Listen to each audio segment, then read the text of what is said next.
बसंत पंचमी के दिन सरसों के फूल 108 शंकर भगवान को चढ़ जाए, उसके बाद जांच करवाना प्रारंभ करो, बड़ी बीमारी नहीं आएगी, बाबा उसको टाल ही देगा। उसका नाम महामृत्युंजय है, उसका नाम ही महामृत्युंजय। और हमने पहले भी बैतूल की कथा में कहा था कि सरसों का जो पुष्प होता है, कोई आप कार्य करने के लिए जा रहे हो, कोई ठेकेदारी करने के लिए जा रहे हो, उसमें भी सरसों का पुष्प देवाधिदेव महादेव के लिए बहुत प्रबल, बहुत। सरस्वती देवी वेद और तो उसका एक समय है, सरस्वती का कौन सा समय है? सुबह ब्रह्म मुहूर्त से लेकर जब पितरों का समय चालू होता है। पितरों का समय कौन सा है? 10:30 से 11:30, 12 बजे तक मान लो अपन, ये पितरों का समय। तो उस पितरों के समय से पहले माता सरस्वती का समय, उस पितरों से पहले माता लक्ष्मी का समय, ये निश्चित है। दरिद्रता का समय निश्चित है। तो माता अपने बच्चों को कहती है सुबह हो गई, चलो उठाओ, सुबह सुबह पढ़ लोगे तो याद रहेगा। माँ भी कहती है, पिता भी कहते हैं, क्योंकि माता पिता को ये ज्ञात है कि सुबह का समय ब्रह्म मुहूर्त का समय सरस्वती का होता। उठो, याद करो।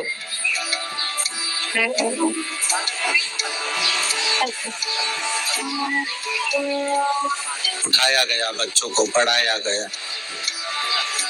सुबह का जो समय महाराज, एकाजी का दिन है, बसंत पंचमी का दिन महाराज, सरस्वती का दिन, जिस दिन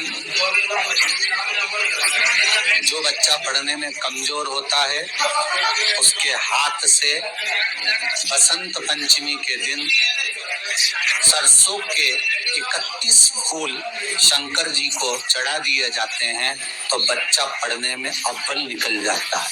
उसके बच्चे को कभी नहीं कह सकते कि पढ़ने बैठ, वो खुद बैठेगा। केवल आज बसंत पंचमी का दिन, एक ही दिन चढ़ता है। सरस्वती जी का एक नाम शारदा है। क्या नाम है? जम के बोलिए जरा। शारदा। ये शारदा नाम कहाँ से पड़ गया? सरस्वती माता को शारदा नाम किसने दिया था? भाई नामकरण होता है तो हमारे यहाँ तो आज भी नियम है हमारा कि बुआ कोई नाम बताती है, मामा जी कोई नाम बताते हैं और दादाजी कुछ बोलते हैं। कोई बोलेगा टिक्कू, कोई बोलेगा पिक्कू, कोई बोलेगा कुछ, सबके नाम अपने अपने रहते हैं। कोई प्रेम से क्या बोलता है। तो सरस्वती का शारदा नाम किसने प्रदान किया था? माता सरस्वती को शारदा संबोधन किसने दिया था? माता सरस्वती को शारदा का संबोधन किस समय पर प्रदान किया गया था?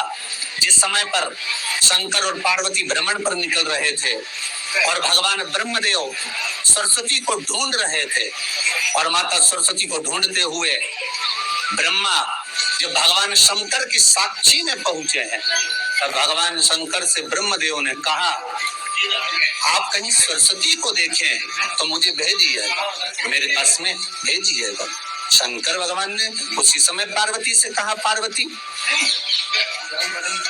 जैसे एक स्त्री जो पतिव्रता धर्म का पालन करने वाली है, एक नारी पतिव्रता धर्म का पालन करने वाली होती है, पति को परमेश्वर मानने वाली होती है, पति के चरणों का रस्तत्व ग्रहण करने वाली होती है, तो वो पर पुरुष का स्मरण नहीं करती। उसी तरह एक पति जो अपनी अर्धांगिनी के साथ में रहे और अर्धांगिनी के साथ चले, तो पर नारी का स्मरण नहीं होना चाहिए। तो एक काम करो पार्वती, तुम उस सरस्वती को बुलाना प्रारंभ करो।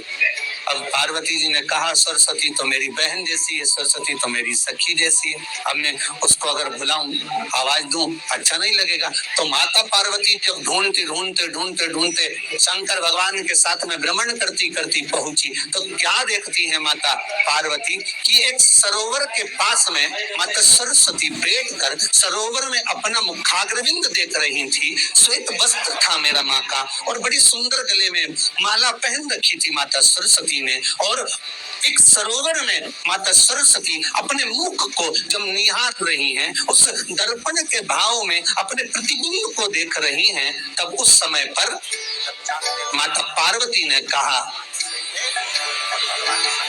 शारदा,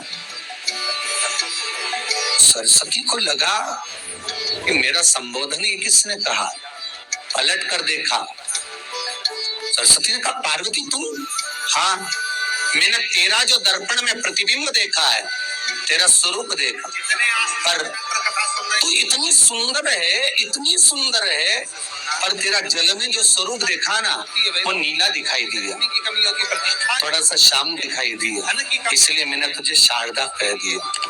आज भी हमारे मध्य प्रदेश के घर में शीतलता का अनुभव होता है। कटनी और सतना के बीच में मैहर में आज भी शारदा भवानी विराजमान। शंकर के मंदिर में जाकर आप जल चढ़ा रहे हैं, शंकर के मंदिर में जाकर आप दूध चढ़ा रहे हैं, शंकर के मंदिर में जाकर आप पूजा कर रहे हैं, और शंकर जी धार जिले में जाएंगे तो जरूर अपनी सेवा में कमी हो। बाग क्षेत्र में माँ बागेश्वरी, देने में कमी, माँ शारदा आज भी विराजमान। कई लोग कहते हैं हम शंकर जी के कहा करते, हम पूजन करते हैं, मैं तो इतने साल से बेलपत्र चढ़ा। सरस्वती जी पूछी पार्वती तुमने मेरे को शारदा क्यों कहा? क्योंकि तेरा जो प्रतिबिंब था वो शाम नजर आ रहा था मुझे। सोमवार के व्रत कर रही हूँ, भगवान नहीं सुन रहे तो उसमें भगवान की गलती नहीं है, गलती तुम्हारी है।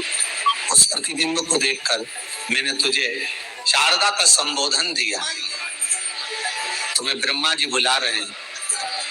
सरस्वती ने कहा को भगवान शंकर ने बांटा, और शंकर पार्वती मैया को बांटा, तो दीदी आपने मुझे जो नाम दिया है, कौन सी दिशा में कौन सा जगत के लोग, कौन से संसार के लोग किसका मुझे इस नाम से जब पुकारेंगे तो ये शारदा, ये सरस्वती स्वयं उसके कंठ पर, उसके मस्तिष्क पर सदा विराजमान रहेगी, ये शारदा बनकर। इसलिए हमारे स्कूलों में, हमारे काव्य ग्रंथों में, हमारे जो कविगण रात्रि को जो काव्य पाठ करते हैं, कविता का स्मरण करते हैं, वो सरस्वती की वंदना नहीं करते, हे शारदे माँ, शारदा की वंदना करते। शिव जी के सामने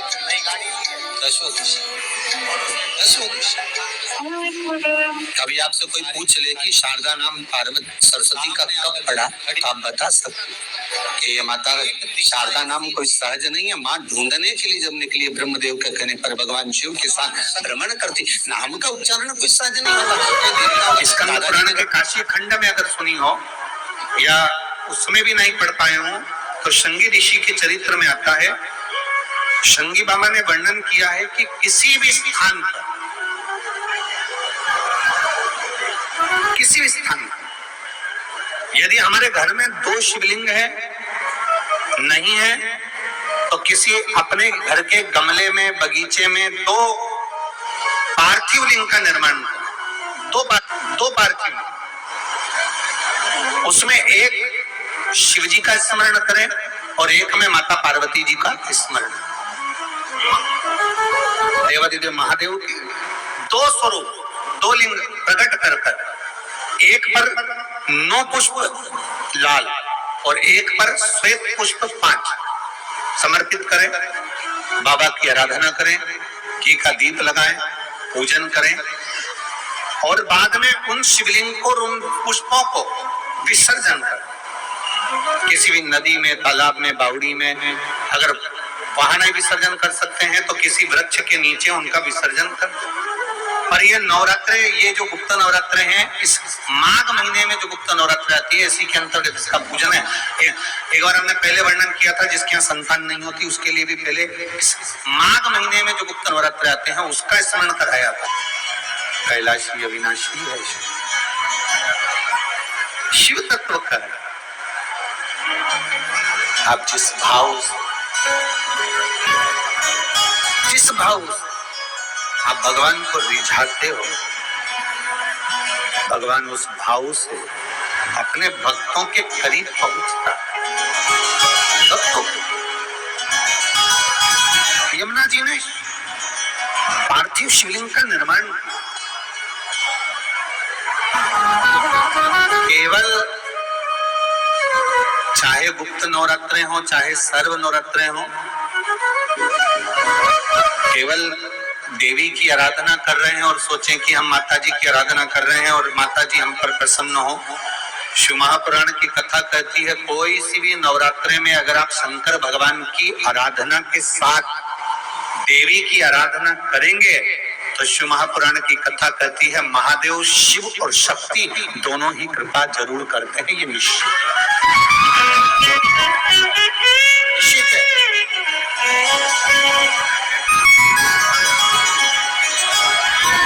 केवल एक शिव की आराधना कर लेना, शक्ति की आराधना कर लेना, हम शिव और शक्ति की दोनों की आराधना, हम शिव और शक्ति की दोनों की आराधना, दोनों की आराधना।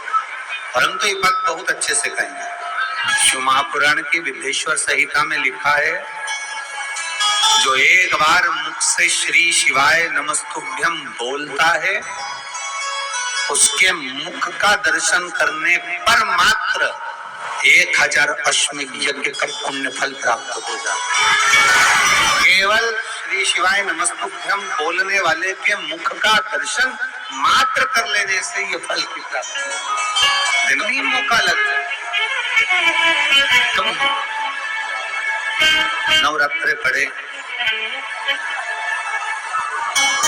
चाहे गुप्त नवरात्रे हों, चाहे संपूर्ण विश्व को ज्ञात चैत्री और कुमार के नवरात्रे हों, हर नवरात्रे में आप एक विशेष ध्यान रखें, प्रत्येक नवरात्रे में, कि हमें शंकर भगवान के शिवलिंग की पूजन करना। और एक और बात समझ लें, 2 शिवलिंग का निर्माण नहीं भी कर सकते हैं तो एक शिवलिंग का निर्माण करें और उस शिवलिंग के पास में ही एक छोटा सा मिट्टी का ढेला रखकर मां जगत जननी जगदम्बा का भी पूजन कर सकते। आपको नहीं बनाना 2 शिवलिंग, तो एक शिवलिंग, एक मिट्टी का थोड़ा सा। ऐसा नहीं है कि मेरी माता दुर्गा भवानी पिंडी के रूप में नहीं पूजाती है। अगर मेरी माता पिंडी के रूप में नहीं पूजाती तो वैष्णो देवी में 3 पिंडियां विराजमान नहीं हो पाती। जितने जितने शक्तिपीठ हैं, आप प्रत्येक शक्तिपीठ में दर्शन करने के लिए जाएंगे तो वहां पर भी आपको पिंडी का दर्शन होता ही है, प्रत्येक शक्ति। बसंत पंचमी के दिन अगर आप सरसों का फूल चढ़ाते हैं, समर्पित करते हैं भोले बाबा को, और माँ सरस्वती को समर्पित करते हैं, भोले बाबा को 108 फूल समर्पित करके 1 लोटा जल चढ़ाते हैं, तो आप जो भी मनोकामना लेकर यह जो है जल चढ़ाएंगे और सरसों का फूल चढ़ाएंगे, आपकी मनोकामना अवश्य ही पूरी होगी। चाहे वह संतान प्राप्ति का हो, या सुख समृद्धि का हो, या कोई भी मनोकामना है, क्योंकि बसंत पंचमी के दिन माँ सरस्वती का दिन है, विद्या का दिन है। इस दिन भोले शंकर की देव की पूजा करने से कई गुना फल की प्राप्ति होती है। तो सरसों का फूल अवश्य चढ़ाएं। आप 11 फूल चढ़ाते हैं तभी आपको 21, जितना ही अधिक चढ़ाएंगे उतना ही पूर्ण फल आपको प्राप्त होगा। तो प्लीज़ वीडियो अच्छा लगा हो तो चैनल को सब्सक्राइब कीजिएगा, वीडियो को लाइक कीजिए, कमेंट बॉक्स में कमेंट जरूर कीजिएगा। श्री शिव।